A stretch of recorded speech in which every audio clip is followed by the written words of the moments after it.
Morning children.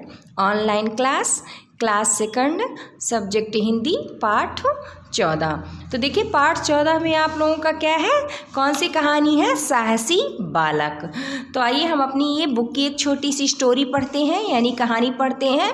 और ये पाठ पढ़ने का हमारा उद्देश्य क्या है, साहसी बनने की सीख देना और अपनी वस्तुओं से प्रेम की ये हमें सीख देता है कि हमें अपने वस्तुओं से क्या करना चाहिए, प्रेम रखना चाहिए और समझ बूझ की अभिव्यक्ति हमें सिखाती है। तो आइए हम अपनी ये कहानी पढ़ते हैं। चलिए बच्चों, एक बालक था, उसका नाम था पूर्णचंद्र।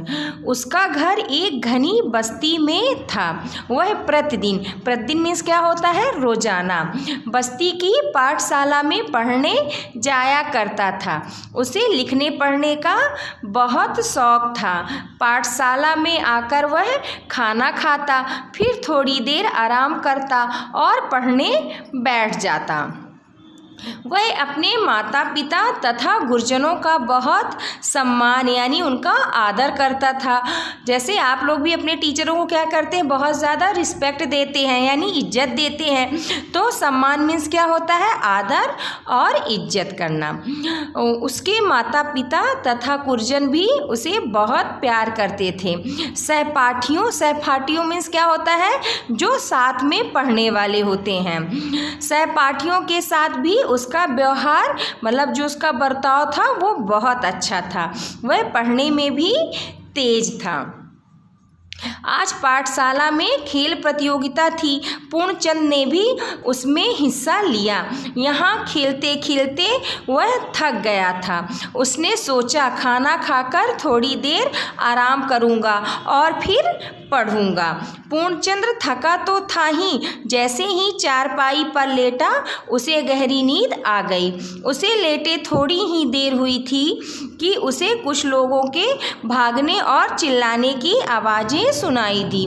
वह घबराकर उठ बैठा। सचमुच लोग चिल्ला रहे थे। नेक्स्ट पेज देखिए, सब लोग क्या कर रहे थे, आग भागो भागो बस्ती में आग लग गई, ऐसा कहकर क्या कर रहे थे, सब लोग चिल्ला रहे थे। पूर्णचंद्र भागा भागा बाहर आया। उसने इधर उधर देखा, सभी लोग एक ही ओर भागे जा रहे थे। वह भी उधर ही भागने लगा। उसने देखा कि कई झोपड़ियों और मकानों में आग लगी हुई है। आग इतनी भयानक मीन्स क्या है, डरावनी या तेज, मतलब आग इतनी तेज थी कि किसी की हिम्मत पास जाने की नहीं हो रही थी। लोग दूर से ही आग पर पानी फेंक रहे थे। आग पूर्णचंद्र की पाठशाला की ओर बढ़ रही थी। इतने में पाठशाला की छत पर एक जलती हुई लकड़ी आ गिरी। पाठशाला का दरवाजा बंद था, उस पर ताला लगा हुआ था। उसने एक साहसिक यानी हिम्मत भरा निर्णय लिया। वह झट से बांस के लट्ठे के सहारे छत पर चढ़ गया। फूस की छत तेजी से आग पकड़ रही थी। पूर्णचंद्र ने जलता हुआ फूस नीचे फेंकना शुरू किया। नीचे आते ही लोग उस पर पानी डाल देते थे। थोड़ी देर की कड़ी मेहनत से पूर्णचंद्र ने अपनी पाठशाला को बचा लिया। उसके हाथ और पैर आग में झुलस गए थे यानी जल गए थे। उन पर छाले भी उभर आए थे, पर वह खुश था क्योंकि उसने अपनी पाठशाला को बचा लिया।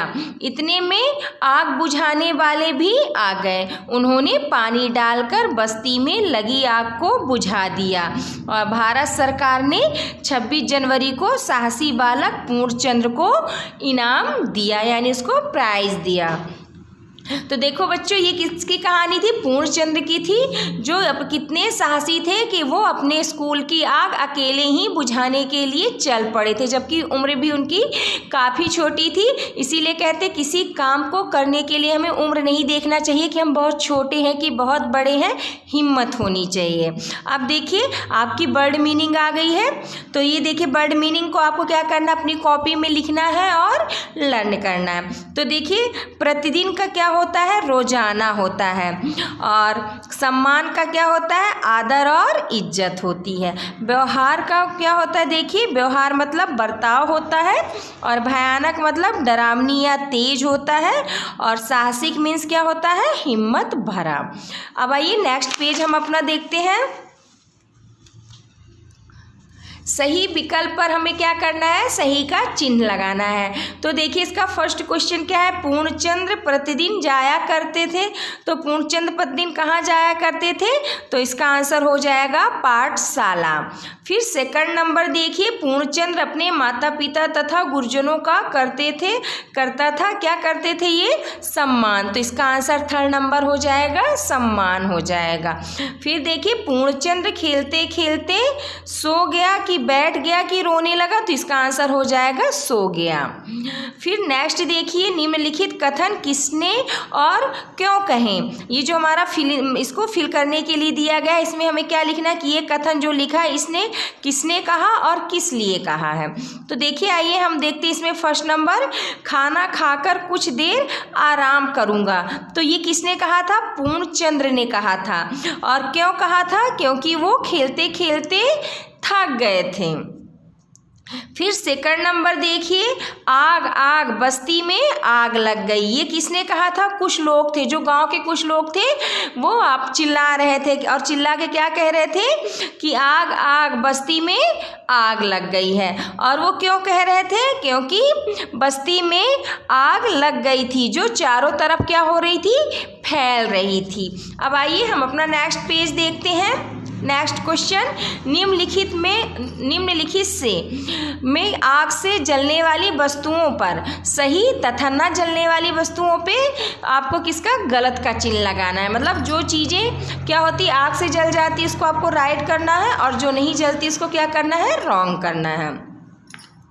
तो इसमें देखिए कागज जो है वो आपके आग से जल जाती है, तो ये आपका राइट होगा। फिर सेकंड नंबर देखिए, पत्थर आपका आग से नहीं जलता, इसलिए ये गलत हो जाएगा। और जल जो होता है ये भी आग से नहीं जलता, इसलिए ये गलत हो जाएगा। रुई आग से जल जाती है, इसलिए राइट हो जाएगा। कपड़ा भी आग से जल जाता है, इसलिए ये आपका राइट होगा। और ईंट आग से नहीं जलती, इसलिए आपका रॉन्ग होगा। अब देखिए नेक्स्ट हमारा क्या है? निम्नलिखित प्रश्नों के उत्तर हमें देना है। तो आइए हम लोग अभी ये लेसन पढ़ें। अब इसमें हम क्या देखते हैं? प्रश्नों के उत्तर देखते हैं। तो फर्स्ट क्वेश्चन क्या है? पूर्णचंद्र कैसा बालक था और उसे सभी प्यार क्यों करते थे? तो इसका आंसर क्या हो जाएगा? पूर्णचंद्र एक अच्छा बालक था।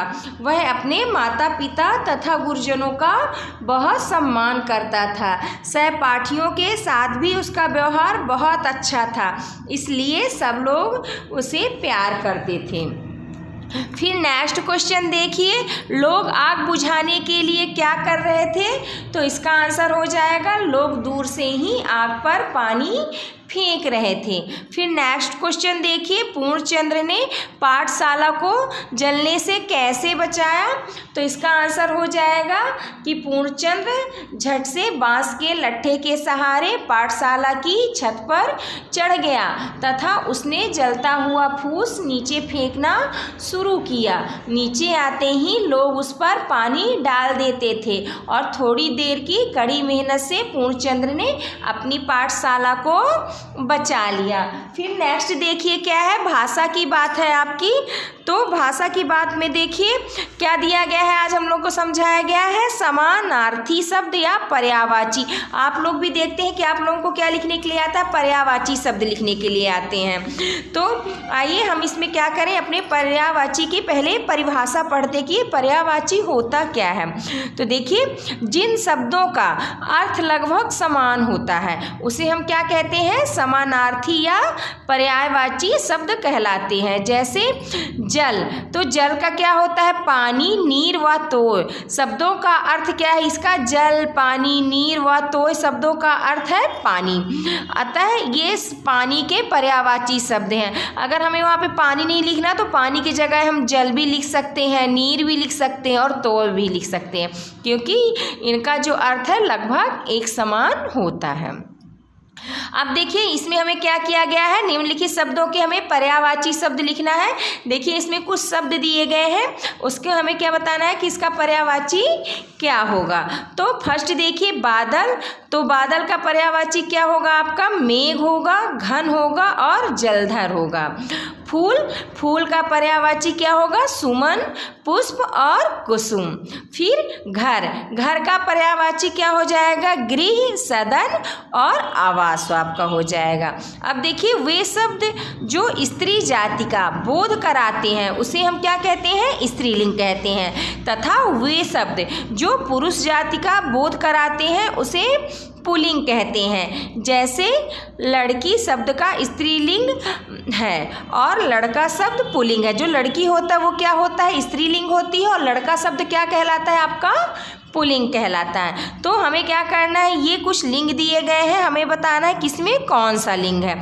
जैसे भाई, तो भाई कौन सा लिंग होता है, पुल्लिंग होता है, और लड़का, लड़का भी आपका पुल्लिंग होता है। माता स्त्रीलिंग होती है, पिता पुल्लिंग होते हैं, और शेर पुल्लिंग होता है, बहन आपका स्त्रीलिंग होती है। तो ये लेसन आपका यही ख़त्म होता है। नेक्स्ट डे हम नेक्स्ट लेसन लेके आएंगे। Thank you.